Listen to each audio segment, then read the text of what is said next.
I'm Paul Raftery, and I'm the CEO of Projects RH based in Sydney. Today we are speaking with Steve Carmichael, the President and CEO of Urbenex Bioenergy, and he's based in Vancouver with a business focused on California. Hi, Steve. Hello, Paul. Thank you. Your company, Urbenex Bioenergy, is really exciting because for me, it's a win-win-win scenario. It's good for the environment, it's good for farmers, it's good for good for investors. Could you tell us a bit about where Urbenex Bioenergy is in its development cycle and how the first projects are going? Sure. We use a patented process technology that was developed by a NASA rocket scientist at one point. It's a technology that we are working with dairy farmers to help them to reduce their carbon footprint, which is an important feature, especially for farmers in California, which is our main area, our target area. And they're under a tremendous amount of pressure to reduce their carbon footprint, both by local county authorities and the state authorities. So our technology is a little different than our competitors in that we offer a package to the farmers that doesn't cost the farmer any money out of his own pocket. We're not trying to sell these digesters to the farmer. We are, in fact, we raise the capital ourselves. We own the digester. We lease the land from the farmer, and we place the digester. We construct it and place it on the farm. We find the buyers for the gases, the CO2 and the methane that we're going to produce, and we sign a 20-year deal with the farm. The win for the farmer is that we share part of the revenue with him, depending on whether or not we're cleaning his water for him. We give between 10 and 15% of the net revenue to the farmer as a thank you for letting us borrow his manure, so to speak. We've started construction on our first two digesters in California right now. We predict that they will be fully operational, generating revenue for us by early May of 2023. And we will start. We've got 16 other locations in the queue right now that have committed to us. We got 4 signed a contract, 16 that want to do a digester with us. Our plan in the long term is to build 100 digesters, not only in the California market, but in other markets too. But California is California, the counties and the government there make it easy for us. But our target is to build as many digesters as we can. As you said earlier, it's good for the environment. It's very helpful for the farmers. Farmers got, with COVID-19, farmers got hit pretty hard by COVID-19, and we're putting a lot of money into their pocket, but it's also very, very good for the investors. So what we produce here is basically a cash cow. So Steve, the average cost of a digester on a farm is $3 million. Can you talk to me about the streams of revenue that digester has? Sure. The methane that we produce is classified as renewable natural gas. So depending on which state you're in and who the buyers are for that gas, the LCFS program in California right now is about $65 per gigajoule. In Oregon, it is $122 per gigajoule.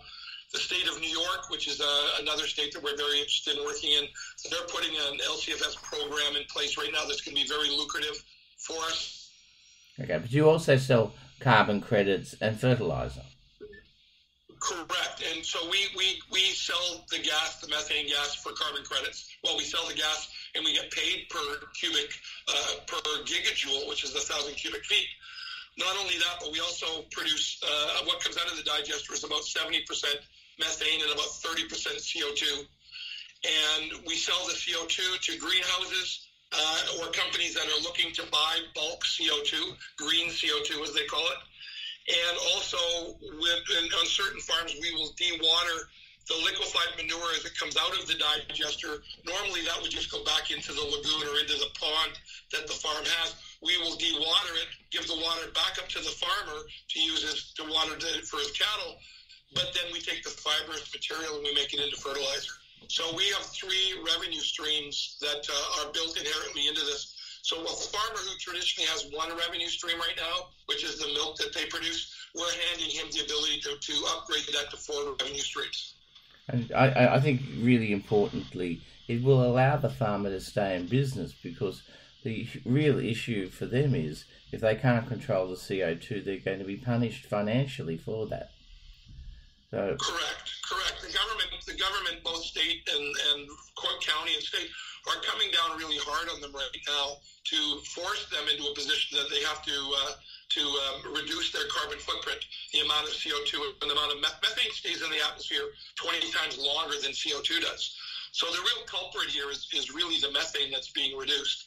And we would capture about 85% of the methane that's produced in the manure. Obviously, what the cow does on a day-to-day basis, we can't control that. But as the manure is scraped out of the barn and then comes through our digester, we'll be capturing about 80% of the methane and the CO2 from that liquefied manure before we release the manure back into the marketplace. So this is a really good story, but it's also a good story financially. At the moment, you're currently seeking to raise $20 million of equity, and you're working with partners to put into place a debt facility for funding the digester program. As you mentioned, you were looking to build up to 100 digesters in the first phase of the company, which is very exciting for all concerned. So then the first 2, you're actually in construction now. Yes, sir. We are about halfway through construction on the first 2, and we're actually on a compost company site. They have the same issues that a farm does because they use manure to initiate the composting process. So the first farm, we are going to start construction on the first farm at the end of March, beginning of April.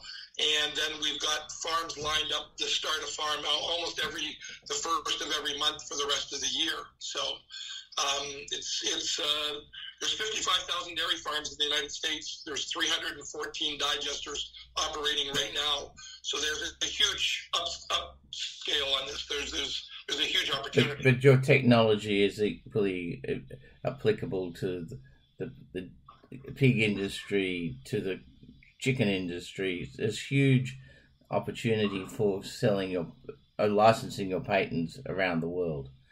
Steve, this is really exciting. And what we'd like to do is come back and get more posts on how you're developing the business and how your capital raising is progressing. Thank you for your time today. I appreciate it. Thank you very much, Paul. Bye, Steve.